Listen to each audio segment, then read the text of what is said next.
నటుడు మోహన్ బాబు కుమారుడు మంచు మనోజ్, మంచు విష్ణుల మధ్య కొంతకాలంగా వివాదాలు నడుస్తున్న విషయం తెలిసిందే.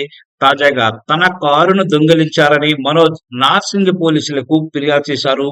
మంగళవారం మీడియాతో మాట్లాడుతూ తాను ఈ నెల 1వ తేదీన రాజస్థాన్‌కి వెళ్ళగా జల్పనిలోని ఫామ్ హౌస్‌లోకి 150 మంది చొరబడి తన ఇంటిని విధ్వంసం చేశారని చెప్పుకొచ్చారు.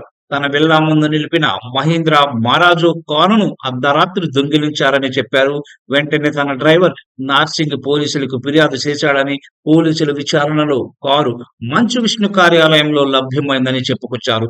దుండగులు తన విల్లా గోడలు దూకివచ్చి ఇంట్లోని విలువైన వస్తువుల్ని పగలగొట్టారని మనోజ్ ఆరోపించారు.